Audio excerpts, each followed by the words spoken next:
Voilà. Donc, la médiane. Le principe reste le même. Peu importe que j'ai des données brutes, des tableaux de fréquence discrètes ou continues, dans tous les cas, une médiane, c'est une valeur telle que la moitié des observations sont inférieures ou égales à cette valeur et que l'autre moitié des observations sont supérieures ou égales à cette valeur. Ça, c'est une base qui reste vraie tout le temps. Ça va? Et donc, rappelez-vous, la semaine passée, je vous ai expliqué un élément important qui est que dans un histogramme, l'aire de chaque classe est directement proportionnel au nombre d'observations qui se trouvent dans cette classe. Si j'ai deux classes et que dans la deuxième, il y a 2 fois plus d'observations que dans la première, l'aire du deuxième rectangle sera 2 fois plus grande que celle du premier. Ça, c'est toujours vrai. D'accord? On avait d'ailleurs travaillé là-dessus avec des histoires de densité pour ceux à qui ça parle. Eh bien, le principe va être le même ici. Donc, toute la figure là qui est dessinée par mon histogramme représente 100% des observations. Donc, toute cette aire, ici cumulée dans les 2 rectangles en rose et dans les 5 rectangles en blanc, tout ça, ça forme l'aire totale de la figure dessinée par mon histogramme. Ça va? Alors, première étape, là où normalement, si vous m'avez bien suivi jusque-là, vous devez tous être aptes à répondre à la question, c'est quelle serait la classe, quel serait le bâton qui correspondrait à la classe médiane. Autrement dit, quelle est la classe telle que la moitié des classes sont supérieures ou égales et que l'autre moitié est inférieure ou égale? Ça va? Eh bien, du coup, on va voir si vous comprenez bien l'idée. Ici, dans ma première classe, qui représente toutes les personnes qui ont entre 25 et 26 ans, quel est le pourcentage d'observation qui s'y situe? Oui, 5%. Et quel est le pourcentage d'observation qui correspond à des individus ayant moins de 27 ans? Pardon? 15. Donc, vous avez additionné les 2 classes ici en rose. OK? Je suis d'accord avec vous. Donc, clairement, 15%, je suis encore loin de mes 50%. Donc, ça veut dire que cette classe-là, 26-27, ne correspondra pas à ma médiane. Ça va? Quelle classe correspondrait, d'après vous, à la classe de la médiane? Oui.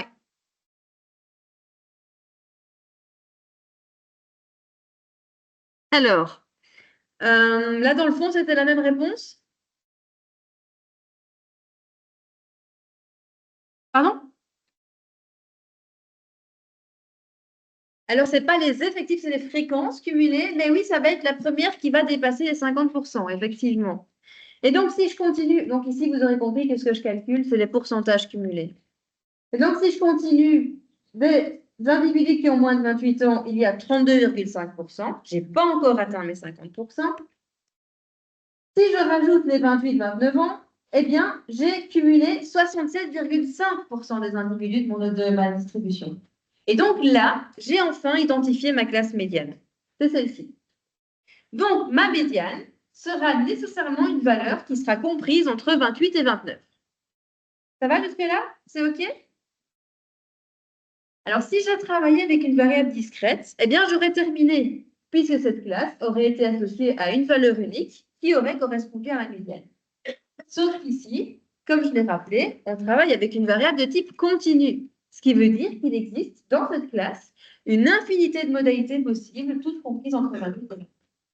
Donc, tout ce que je sais à ce stade, c'est que ma médiane, ce sera une valeur qui sera quelque part entre 28 et 29. Mais je ne sais pas encore exactement combien elle vaut.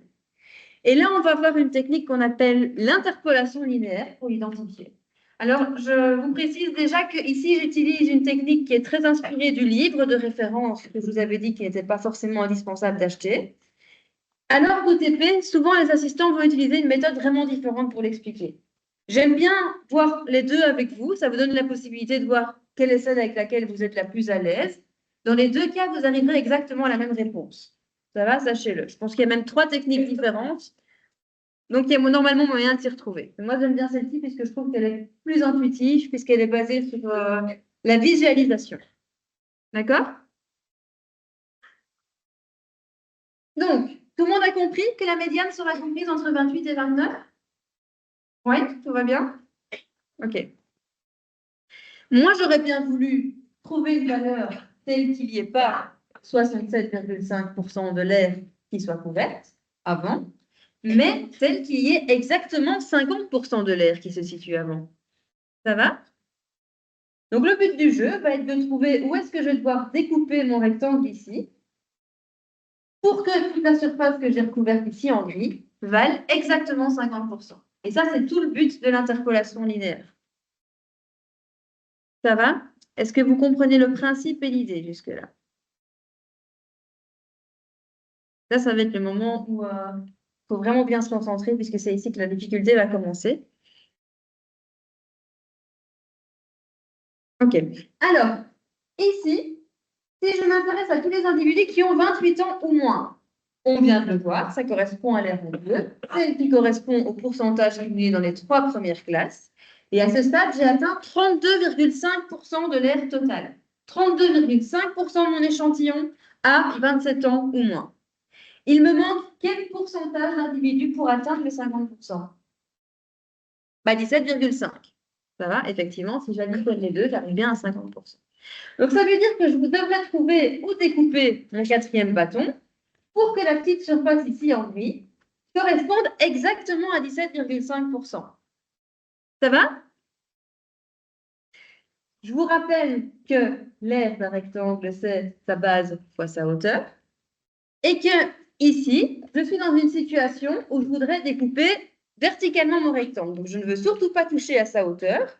Ce que je veux, c'est réduire sa largeur. Ça va? Je veux trouver la base du rectangle qui serait telle que si je faisais cette base fois cette hauteur, je me retrouverais avec une surface qui couvrirait exactement 17,5% de l'aire totale. Ça va ou pas? Donc, cette base ici, le rectangle complet, en fait, les 35% là, ça correspond à une base de 1 multipliée par cette hauteur-là. Ça va? Et moi, je voudrais trouver une autre base, telle que cette nouvelle base multipliée par la hauteur ne me donne plus un résultat de 35%, mais de 17,5%. Ça va? Le but du jeu, c'est de trouver ça. Alors, est-ce que quelqu'un a une idée? Alors, effectivement, 17,5, c'est la moitié de 35%. Du coup, principe des règles de 3, si je divise par 2 à gauche, je divise par 2 à droite. Ça va? Donc, si 1 fois cette hauteur me donne un pourcentage de 35%, une aire de 35%, eh bien, 0,5 fois cette même hauteur me donnera une aire 2 fois plus petite, soit 17,5%. Ça va pour vous?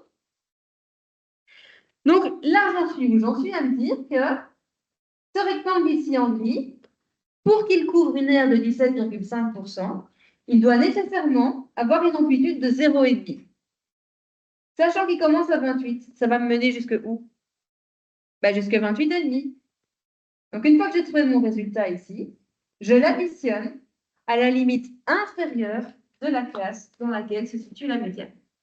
Et donc, la médiane de cette série, l'estimation que je vais faire de la médiane, elle vaudra 28,5. Alors, j'insiste sur ce point, c'est quand même important de le comprendre, c'est une estimation. Ici, mes données, tout ce qu'elles m'amènent à comprendre, c'est que ma médiane sera entre 28 et 29. Mais dans la mesure où j'ai regroupé toute une série d'observations ici dedans, mais je ne sais pas exactement, je ne peux pas être certain que les individus se répartissent uniformément au sein de la classe. En fait, je n'en sais rien, je n'ai pas d'informations puisque je ne connais pas les données brutes. Mais de nouveau, pour me faciliter la vie, je vais imaginer fictivement que les individus se répartissent uniformément. Et c'est ça qui m'amène à pouvoir appliquer ce calcul des règles de 3. Ça va? Ça, c'est peut-être too much information pour certains, mais ça, c'est pour ceux qui comprennent vraiment bien la logique qu'il y a là derrière. Ceci ne fonctionne que si je pars du prérequis que les individus sont répartis uniformément au sein de toute la classe. Ça va? Et ça, c'est le principe de l'interpolation linéaire. Est-ce qu'il y a encore des questions par rapport à ceci? Non? Ok. Mais vu que c'est quand même un peu complexe, je vais vous laisser 5 bonnes minutes pour essayer de faire ceci. Et je vais passer, et si jamais vous avez des questions, n'hésitez pas à m'interpeller. Alors, je vais vous laisser encore une petite minute pour continuer après. Mais là, il y a déjà une bonne nouvelle de ce que je vois là. C'est que vous avez quasiment tous choisi une des deux premières possibilités. Et en fait, effectivement, Si vous avez bien compris que la classe médiane est la première classe qui est associée à un pourcentage cumulé qui dépasse 50%, ça veut nécessairement dire que la médiane, elle sera forcément comprise entre 40 et 45. Donc là, si on met un QCM comme ça à l'examen, ben c'est cadeau, parce qu'il y a déjà 2 propositions qui, d'office, d'entrée de jeu, avant même de faire n'importe quel calcul, on peut déjà les supprimer. Ça va? Elles ne sont pas comprises entre 40 et 45, donc elles sont forcément fausses. OK pour tout le monde? Donc, du coup, maintenant, on reste à trancher entre ces deux-là. Et je vois que c'est vraiment 50-50. Donc, on va quand même reprendre un petit peu de temps pour réexpliquer ça un tout petit peu pour être sûr que ce soit vraiment clair pour tout le monde. Est-ce que quelqu'un souhaitait avoir encore 1 minute pour faire le calcul? N'hésitez pas à le dire si c'est le cas, il n'y a pas de souci. OK, je vais laisser 1 minute de plus et puis on corrige tout ça ensemble. Et donc, si je peux donner un petit indice peut-être qui pourrait vous aider à trancher, c'est que 42,5, c'est exactement entre 40 et 45. Donc, si vous choisissez 42,5, ça veut dire que vous coupez exactement en 2 parts égales la classe médiane. Demandez-vous si ça fait sens ou si c'est pas ça que vous voulez. Alors, le but du jeu, c'est que la figure complète délimitée par tout mon histogramme qui va jusqu'à 60% quelque part, que toute cette aire-là représente 100%, eh bien, moi, je peux trouver où exactement la découper, de sorte que cette partie ici, en assuré, elle corresponde à 50% de l'aire totale. Ça, c'est mon objectif. Ça va? Quand je suis à 40, eh bien, quel pourcentage d'individus de ma série ont moins de 40 ans? 40 ans ou moins, pour être plus précise. 40%, vous avez trouvé ça comment? Vous avez additionné les 3 premiers pourcentages. OK. Donc, quand je suis à 40%, il me manque quel pourcentage pour atteindre la moitié de l'aire? 10, il me manque 10%. Donc, j'ai ma classe ici. Je sais que c'est là-dedans on va se trouver ma médiane. Et l'aire totale de la base multipliée par la hauteur me donne une aire de 15%. Donc, je vais écrire la base, elle vaut combien? L'amplitude 5. Je sais que 5 fois la hauteur là, ça me donne 15% de l'aire de la figure. Ça va? C'est clair pour vous? Oui, une question?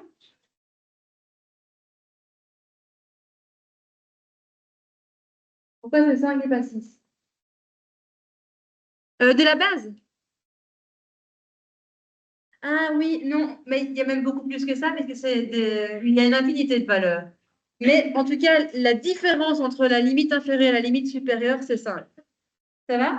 Ce n'est pas une variable discrète, hein. Il faut bien comprendre que c'est une variable continue. Et donc la base, c'est 45 moins 40, ça me donne une base de 5. Et donc 5 fois la hauteur permet de couvrir 15% de l'aire totale. Mais moi, j'aurais voulu trancher quelque part dans ce rectangle, de sorte à délimiter les 10% de l'air qui me manquaient pour atteindre mes 50%. Ça va? 10%, ça correspond à quelle portion de ce rectangle? Les 2 tiers. Donc, en fait, ce que je veux, c'est découper les 2 tiers de la classe médiane. Ça va? Les 2 tiers de 5, ça donne quoi?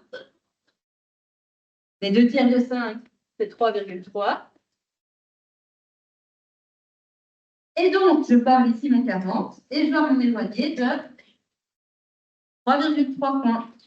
C'est comme ça que je découvre que la médiane vaut 43,3.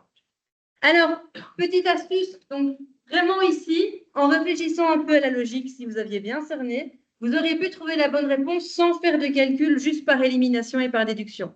Ce n'est pas le but ici, hein, bien sûr. Mais si vous comprenez bien ce que vous faites, vous auriez pu directement éliminer cette proposition ici, en utilisant l'indice que je vous ai donné juste avant, en fait. Je vous ai dit 42,5, c'est exactement pile au milieu entre 40 et 45.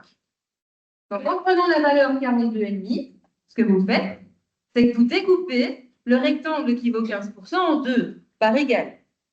Or, la moitié de 15%, c'est 7,5, pas 10. Ça va? Donc, je peux automatiquement comprendre que cette proposition n'était pas réaliste. Et donc, la seule qui restait, c'était ce 43,3. Ça va? Alors, si vous avez compris ceci et que vous arrivez à faire les exercices correspondants au TP, où là, il y aura une règle de 3 qui sera peut-être un petit peu plus complexe que de multiplier par 2 tiers. Pas beaucoup plus, hein, c'est le même principe.